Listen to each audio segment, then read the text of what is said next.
أعوذ بالله من الشيطان الرجيم. قل هذه سبيلي أدعو إلى الله على بصيرة أنا ومن اتبعني وسبحان الله وما أنا من المشركين.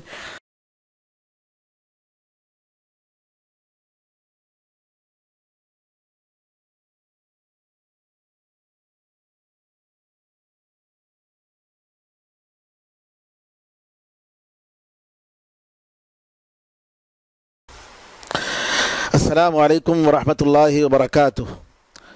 ان الحمد للہ نحمده ونستعینه ونستغفره ونؤمن به ونتوکل علیہ ونعوذ باللہ من شرور انفسنا ومن سیئات اعمالنا من يهده الله فلا مضل له ومن يضلل فلا هادي له واشهد ان لا اله الا الله وحده لا شريك له واشهد ان محمدا عبده ورسوله.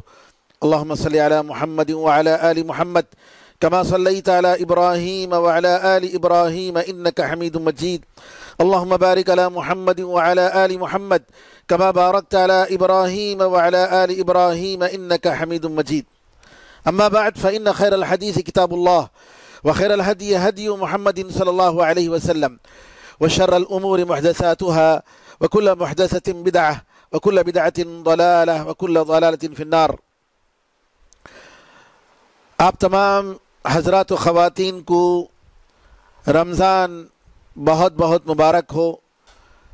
اللہ تعالیٰ سے دعا ہے کہ اس ماہ مبارک کی برکتیں اور رحمتیں ہم سارے مسلمانوں پر بکثرت نازل فرمائے، ہماری دعاؤں کو قبول فرمائے.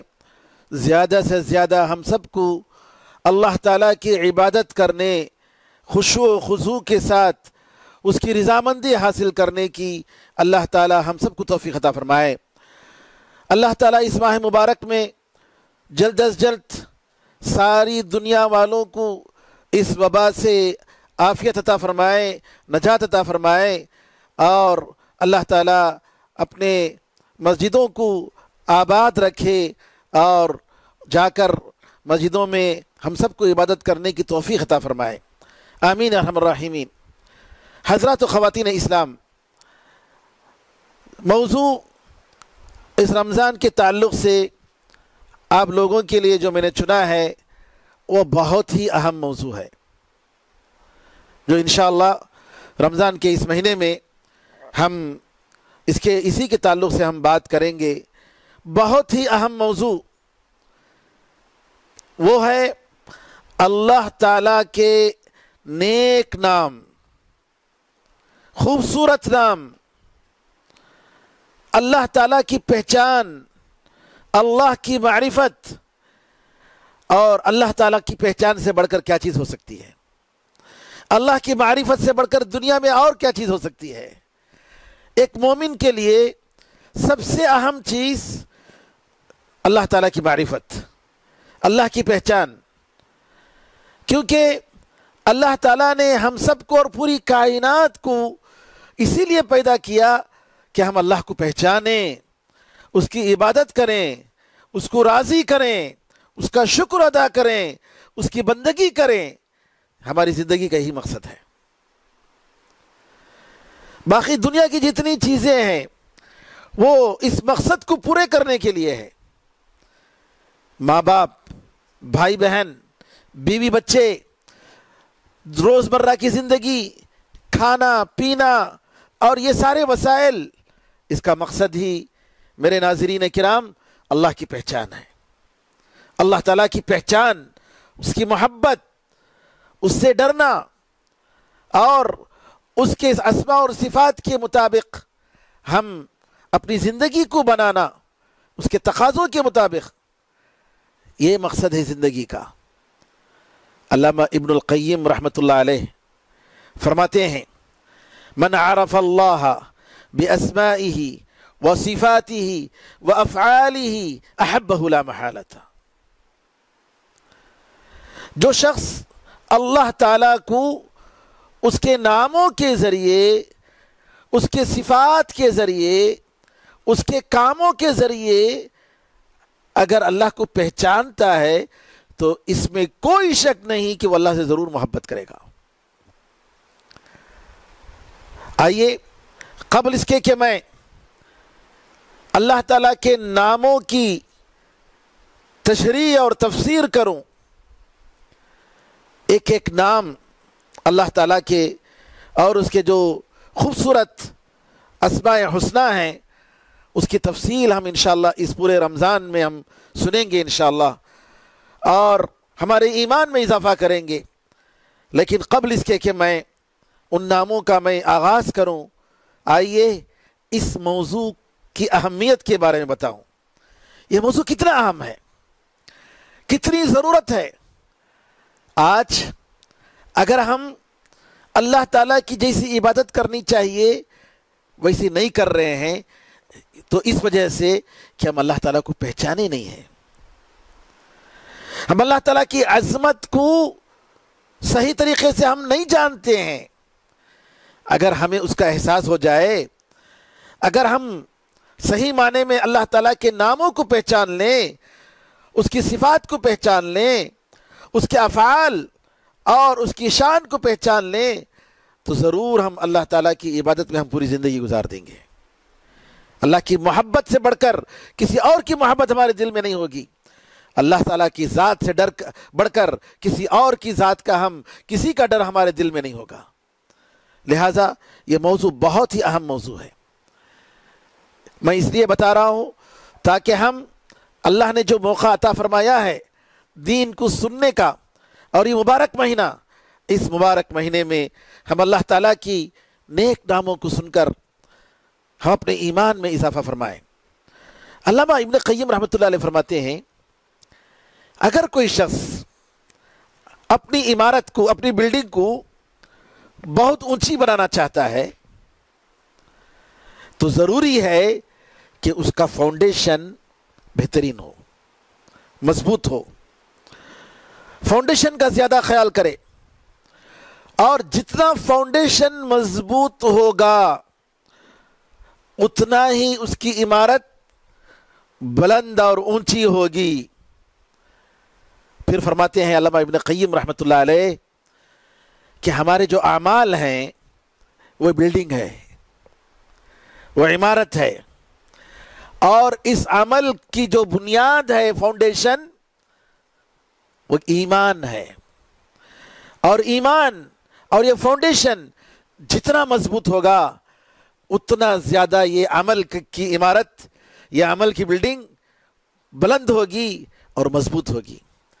اور اگر یہ فاؤنڈیشن مضبوط نہیں رہا، کمزور رہا، تو ایسے کمزور فاؤنڈیشن پر عمارت جو کھڑی ہوگی وہ بھی عمارت کمزور ہوگی، وہ مضبوط ہو نہیں سکتی۔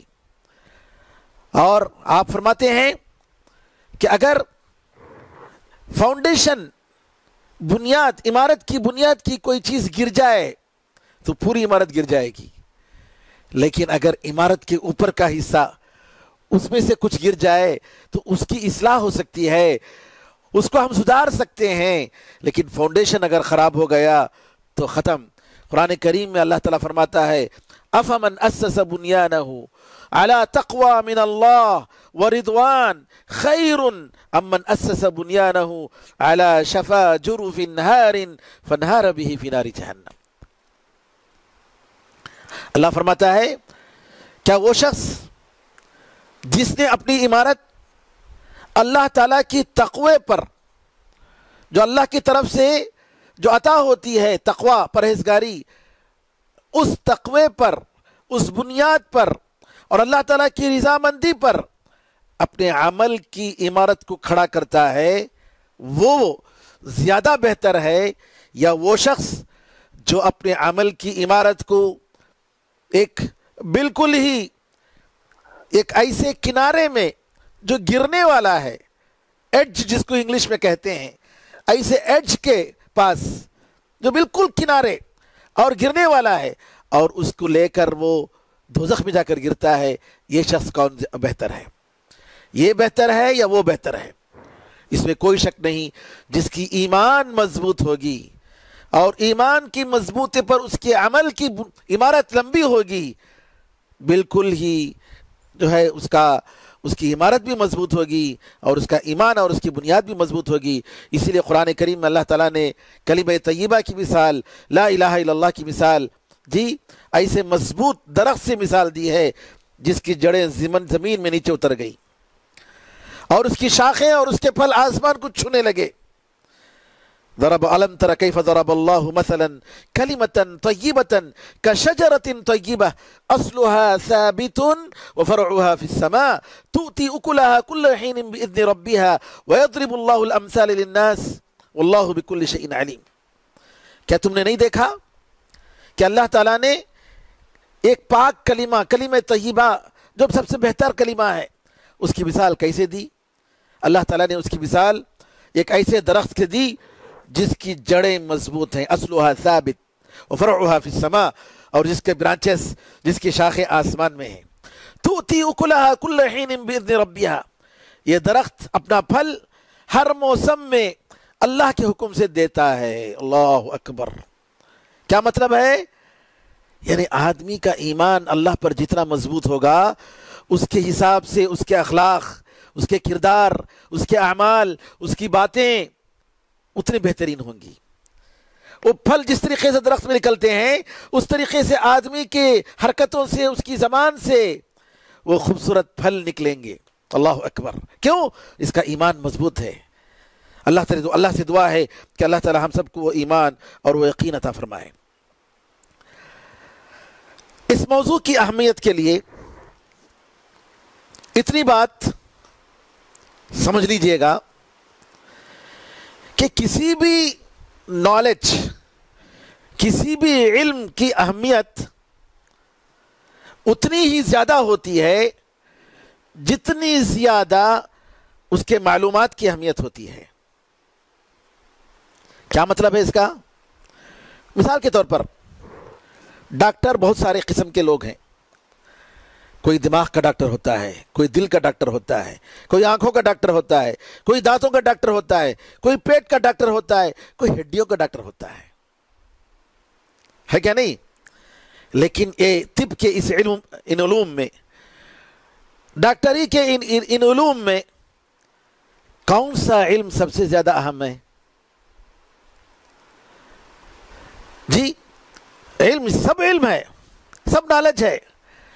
آدمی اگر پیر کا، ہڈی کا کچھ مسئلہ ہو گیا پھر بھی جی سکتا ہے کیا نہیں؟ جی سکتا ہے۔ لیکن دل کا مسئلہ ہو گیا تو نعوذ باللہ وہ جی نہیں سکتا۔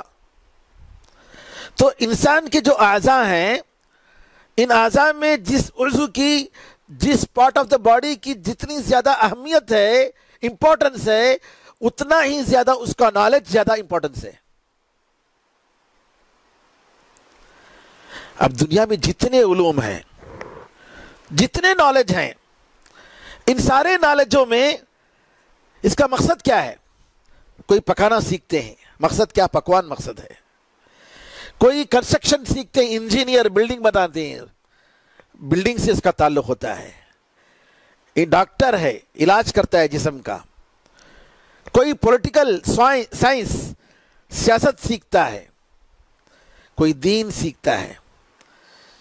ہر ایک علم کا ایک مقصد ہوتا ہے، لیکن اللہ تعالیٰ کے ناموں کا، اللہ تعالیٰ کی صفات جاننے کا جو مقصد ہے، اس کا مقصد اللہ تعالیٰ کی ذات کو پہچاننا ہے،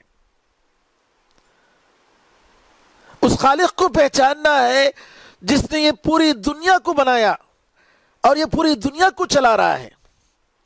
آپ بتائیے، علماء عربی زبان میں کہتے ہیں شرف العلم بشرف المعلوم، یعنی جو معلومات آپ لے رہے ہیں اس کی جتنی اہمیت ہے اتنا ہی اہم جو ہے اس کا نالج ہے۔ اللہ تعالیٰ سے بڑھ کر دنیا میں کیا چیز ہے؟ اللہ کے علم سے بڑھ کر کیا چیز ہے؟ کچھ نہیں، کوئی چیز نہیں۔ کل من علیہا فان ویبقى وجہ ربک ذو الجلال والاکرام، زمین میں جتنے ہیں سب ختم ہونے والے ہیں، کائنات میں جو ہیں سب ختم ہونے والے ہیں، سوائے اس پروردگار کے، اللہ تعالیٰ کے سوا سب کے سب ختم ہونے والے ہیں۔ تو میرے ناظرین کرام، اللہ تعالیٰ کی پہچان، اللہ تعالیٰ کا علم، جتنا ہم اللہ کے بارے میں جانیں گے اتنا ہم اللہ تعالیٰ سے محبت، اس کی قربت، دنیا کی جتنی چیزیں ہیں سب چھوڑ کے جانے والی ہیں، ہے کیا نہیں؟ کوئی ہمیشہ رہنے والا نہیں ہے، رہنے والی ذات وہ ہمیشہ وہ ہے اکیلی، اللہ تعالیٰ۔ اس لیے لوگوں اپنے دل کو دنیا کے لوگوں سے مت لگاؤ، لگانا ہے تو اس مالک سے لگاؤ جو ہمیشہ کے لیے ہے، جو ہمیشہ رہے گا، جو کبھی آپ کو دھوکہ نہیں دے گا، جس کی مدد، جس کا احسان، جس کی نعمت کبھی ختم نہیں ہوگی، ہمیشہ ہمارے ساتھ رہے گی۔ اللہ اکبر۔ لہٰذا اللہ تعالیٰ کے بارے میں جاننا بہت ضروری ہے۔ علماء کہتے ہیں آدمی کی خوش نصیبی، نیک بختی، اس کی سعادت کس میں ہے؟ اللہ تعالیٰ کی پہچان میں ہے۔ اس کی دنیا اور آخرت کی کامیابی اللہ تعالیٰ کے پہچاننے میں ہے، اللہ کی ذات کے پہچاننے کے بارے میں ہے۔ جتنا ہم اللہ کو پہچانیں گے، اس کے نام کو جتنی تفصیل سے ہم پہچانیں گے، اتنا ہی اللہ تعالیٰ ہمارے دین اور دنیا اور آخرت کو سنبھالے گا، اور اتنا ہی ہم لوگ کامیاب ہوں گے انشاءاللہ۔ اور علامہ ابن قیم رحمۃ اللہ علیہ فرماتے ہیں کہ اگر انسان اپنے رب کو نہیں پہچانتا ہے، اپنے خالق کو نہیں پہچانتا ہے، تو وہ جانوروں سے بھی بدتر ہے۔ جانوروں کی زندگی ایسے لوگوں سے زیادہ بہتر ہوتی ہے جو لوگ اپنے اللہ کو نہیں پہچانتے ہیں، اپنے رب کو نہیں پہچانتے ہیں، وہ لوگ کیا ہیں؟ جانوروں سے بھی بدتر ہے، نعوذ باللہ۔ اب آئیے میں ایک ایک نقطہ، ایک ایک پوائنٹ اس علم کی اہمیت، اس ٹاپک کی اہمیت کے بارے میں آپ کو بتاؤں۔ ایک مسلمان کا مقصد، اس کا مقصود، آخری مقصود کیا ہے؟ اللہ تعالیٰ کی رضامندی حاصل کرنا، اللہ ہم سے خوش ہو جائے، اللہ کی جنت ہمیں نصیب ہو جائے، اللہ تعالیٰ کا دیدار ہمیں قیامت کے دن اس کی جنت میں نصیب ہو جائے، جو اللہ تعالیٰ اپنے نیک بندوں کے لیے رکھے گا، ہے کیا نہیں؟ یہی نہ ہے؟ اور یہ کب ہوگا؟ یہ اس وقت ہوگا جب اللہ تعالیٰ کی توفیق ہو، اور اللہ تعالیٰ اپنے بندے کو اس پر ایمان لانے کی توفیق دے، اس کی اطاعت کرنے کی توفیق دے، اور اس کے نافرمانی سے بچنے کی توفیق دے۔ اور یہ چیز، اللہ کی توفیق، نیک عمل کی توفیق، برائیوں سے بچنے کی توفیق، علم کے بغیر نہیں حاصل ہو سکتا۔ اور جیسا کہ میں نے بتایا کہ سب سے بہترین علم جو اللہ تعالیٰ تک ہمیں پہنچا سکتا ہے، نجات ہمیں دے سکتا ہے، جی وہ کون سا علم ہے؟ وہ اللہ تعالیٰ کی پہچان ہے، اس کے نام، اس کی صفات کی پہچان ہے۔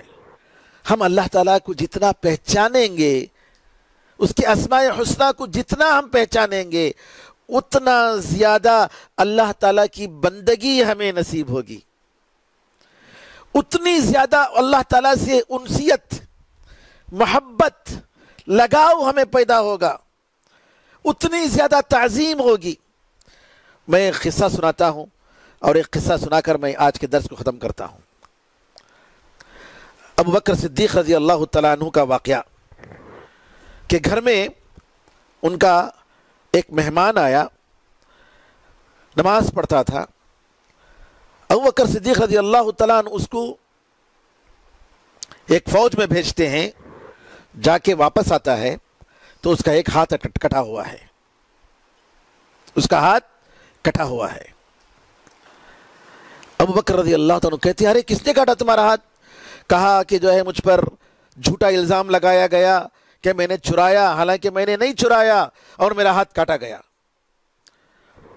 ابو بکر صدیق رضی اللہ تعالیٰ عنہ دیکھتے تھے کہ یہ شخص رات میں تہجد پڑھ رہا ہے، لمبی لمبی نمازیں پڑھ رہا ہے، رو رہا ہے، اللہ کی عبادت کر رہا ہے۔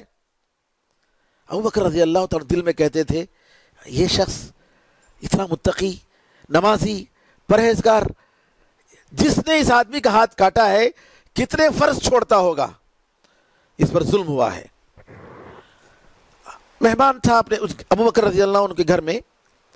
اتنے میں ابو بکر رضی اللہ تعالیٰ کے گھر سے ایک زیور کسی نے چرا لیا, چوری ہو گئی. ابو بکر رضی اللہ عنہ تلاش کر رہے ہیں, اور اس مہمان کو بھی معلوم ہوا. وہ مہمان کہنے لگا, اے اللہ, اس مبارک اور نیک گھر کے لوگوں کو جس نے چرایا ہے, اے اللہ تو اس کو سزا دے, تو اس کو رسوا کر, اس کو ذلیل کر, اس کے جرم کو اے اللہ تو ظاہر کر, اور اس کو پکڑا اے اللہ. اس طریقے سے وہ دعا کر رہا ہے. ابو بکر رضی اللہ عنہ تلاش کر رہے ہیں. اتنے میں مدینے کی مارکیٹ میں ایک سنار کے پاس وہ زیور ملتا ہے. ابو بکر رضی اللہ عنہ پوچھتے ہیں کہ تمہیں کہاں سے ملا؟ تو سنار کہتا ہے کہ تمہارے گھر میں جو مہمان ہے اس نے جو ہے لا کر بیچا ہے. ابو بکر رضی اللہ تعالیٰ عنہ رونے لگے.